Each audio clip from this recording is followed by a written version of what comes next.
Hi, I'm Dr. Paige Medlock here with my son Luke, and we are going to do a quick, hopefully quick Prismacolor intro for shading and color blending with just the basics. We have just kind of basic colors. We have a white and a clear blender.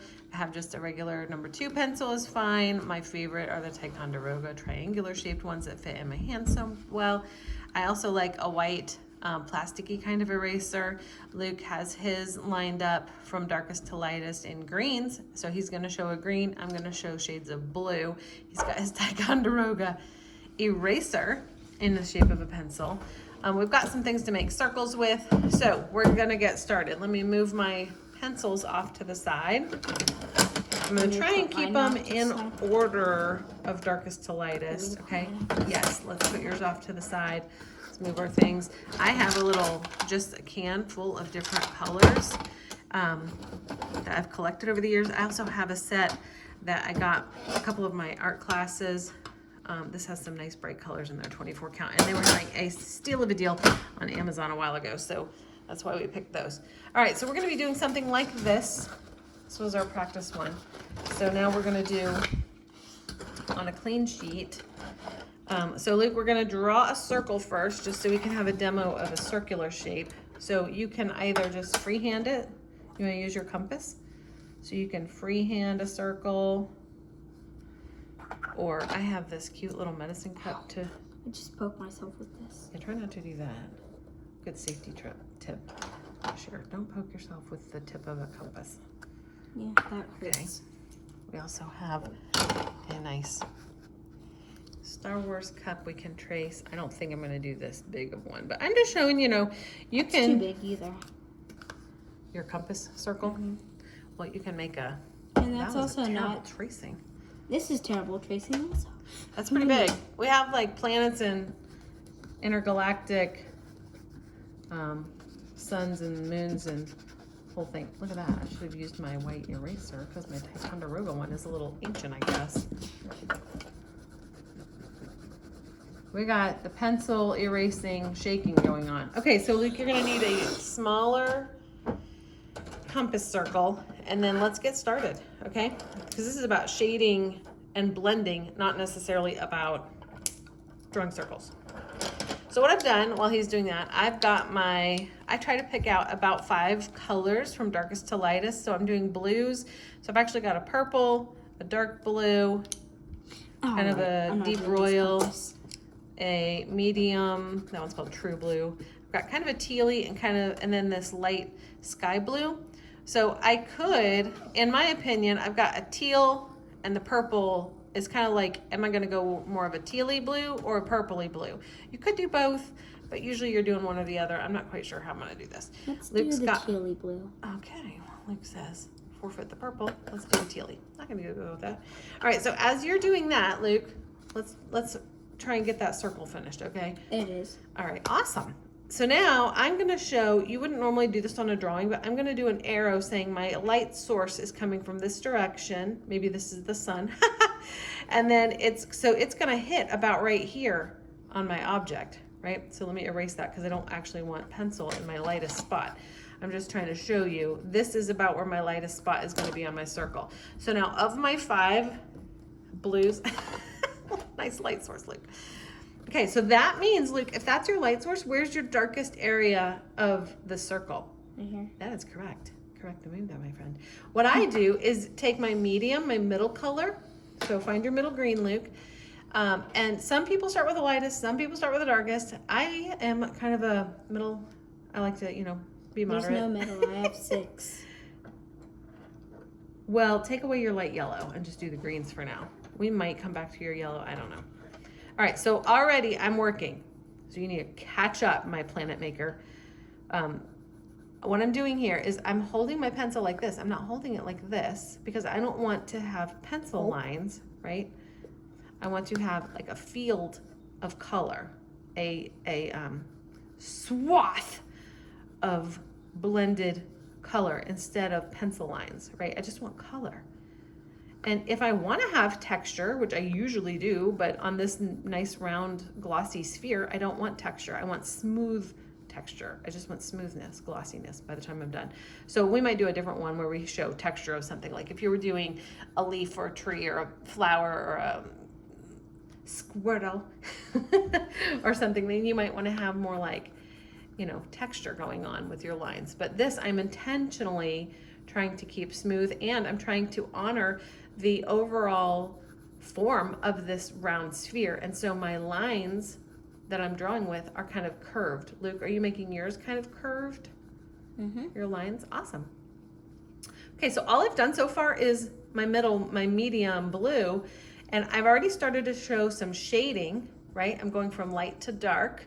I have not done any blending yet because I've only used my one color, but I'm gonna go ahead and start getting slightly darker. So can I show shading with one color? Yeah, if you don't have like 100 Prismacolors, if you just have like a basic set, you can still show some nice color shading with that. Yeah, you know, when you got them this sharp, you can sometimes break your tips. Okay, so now I'm gonna go with my next dark, right? So this was where my middle one is where I started. Now I'm gonna go with this one. Outline of where. Now you're starting to press kind of hard. So before we're doing that, Luke, let's go with our next darkest color, okay?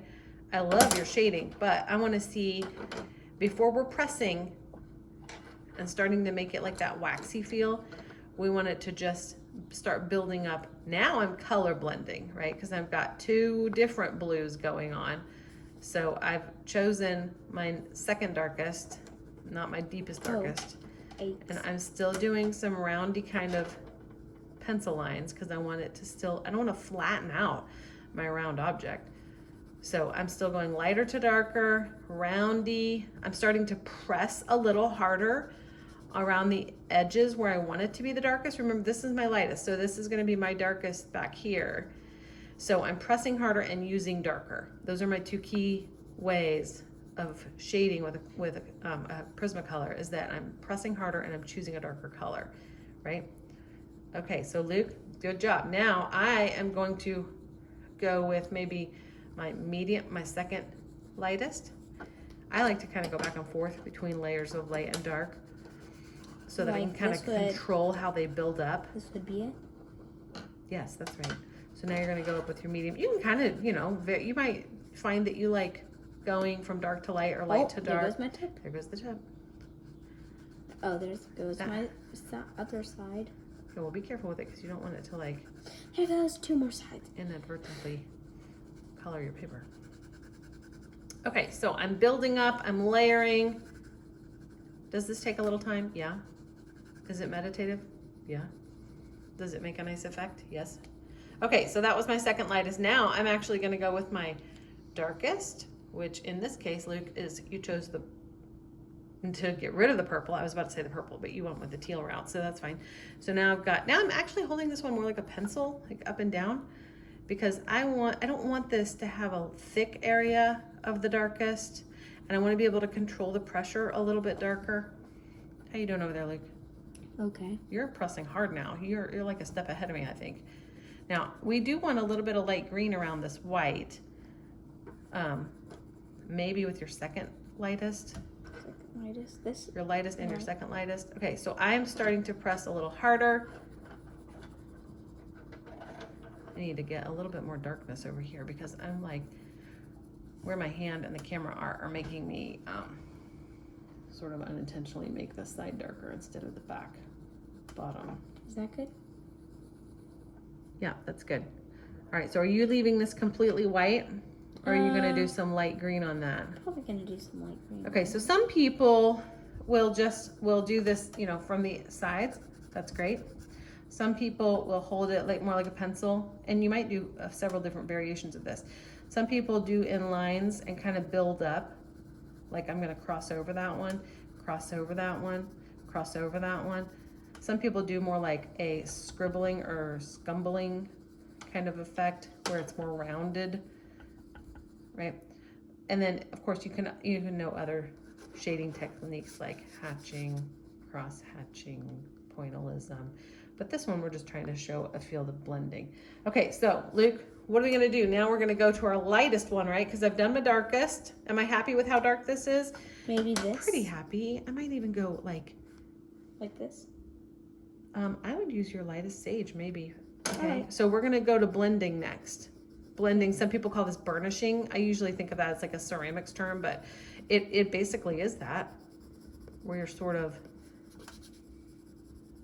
polishing it, bringing out the blending waxiness of it. Okay, so I'm making this a little bit more intense so that it really shows up. I need to do that already. You can. You might want you to do your darkest dark greens over here. You can come back and forth between your darkest and light. Okay, I'm ready to polish mine, to blend it really with my blender. So let me just quickly show you. You have a couple of options with Prismacolor. You can get a colorless blender, which some people like that. It's a pretty miraculous tool. Like if I went over this, now look at that. Do you see that transforming? And I'm not sacrificing the color by any means, right? Because it still has the vibrancy of that color. I assume Prismacolor came up with that because they realized people were using white to do that. So I don't know that for sure. That's just my theory. So because people were using and still use a white to kind of polish it or burnish it or blend it. I like how the white blends better than the clear blender if I can be super picky. Do you think I'm But ready? hold on. The downside of the white, of course, is that it might tint it slightly lighter. The third option is to use the lightest color of the color scheme that you're using. So like this is that pale blue, so that's the lightest blue, and I love this as a blender. So Luke, your blender in your color scheme might be this pale sage and or this cream color. And you know, there are sort of the lightest of every one. All right, what were you asking? Do you think I'm ready for it? To blend? Yeah. This is a little sudden right here where this Yeah. dark is, so you might come back over that with like the medium, the lighter medium one to kind of blend that back in. And then I'm gonna start blending. You ready for that? You ready for the miracle? I'm not. You're not ready for a miracle? No. No. Okay, so this, I don't know if you can see this, is starting to blend all of those layers together. Like, are you gonna color this with that medium? Medium. I would use like one of these two, probably this one. Go back over that and sort of blend that, because that dark and that light are sort of sudden, and you want it to be subtle. Like this? Yeah, except you're pressing pretty hard.